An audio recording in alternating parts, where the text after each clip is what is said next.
साहबा ठीक है, रियासत की मॉनिटरिंग भी नहीं है, लेकिन वालिदैन की तरफ से भी मॉनिटर नहीं किया जाता, बच्चों को भेज दिया जाता है अननोन लोगों के घर में, फिर सिर्फ तनख्वाह लेने के लिए बच्चों से मिलने के लिए जाते हैं। आपको नहीं लगता कि चेक एंड बैलेंस होना चाहिए? काम के लिए मजबूरी में आपने अपने बच्चे भेजे हैं तो आपको उनसे बात करनी चाहिए, क्योंकि ये ऐसे वाकयात एक दिन में पेश नहीं आते।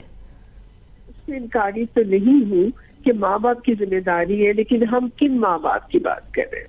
वो माँ बाप जो जाहिल हैं, जिन्होंने 16 बच्चे पैदा करी हैं, जबकि उनके वसाइल जो है वो 2 बच्चे पालने के भी नहीं है।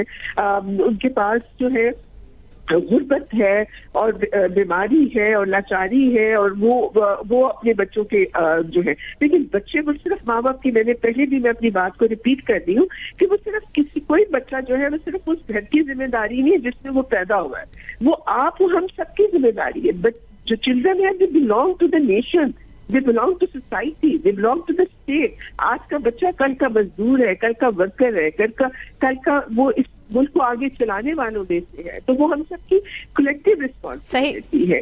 तो सही डॉक्टर हमारे साथ ही रहे फरजाना बाई साहबा। डॉक्टर निसाब भी हमारे साथ मौजूद है, हमारे नफ्सियात हैं। बहुत शुक्रिया डॉक्टर साहबा आपको वक्त देने के लिए।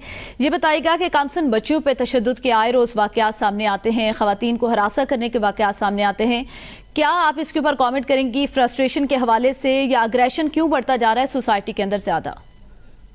जी थैंक यू सो मच। वालेकुम सलाम। अच्छा, सबसे पहले तो मैं यहाँ पे कुछ रिस्क फैक्टर जो आपने बोला अभी के क्या वजूहात हैं, क्यों ये एग्रेशन बढ़ता जा रहा है, ठीक है, तो इसके पीछे अगर हम अभी की सिचुएशन या किसी एक पर्सन को देख के हम उसको नहीं कह सकते कि ये चीज थी या ठीक है, इसके पीछे डिफरेंट कॉजेज हो सकते हैं जो मैं आपको जनरली बताऊंगी, जो साइकोलॉजिकली हम इन चीजों को देखते हैं। फर्स्ट ये होता है कि वो बचपन में ही अगर चाइल्ड अब्यूज हुआ हो, निगलेक्ट हुआ हो, तो उसके अंदर वहां से भी एक एग्रेशन आ सकता है, ठीक है।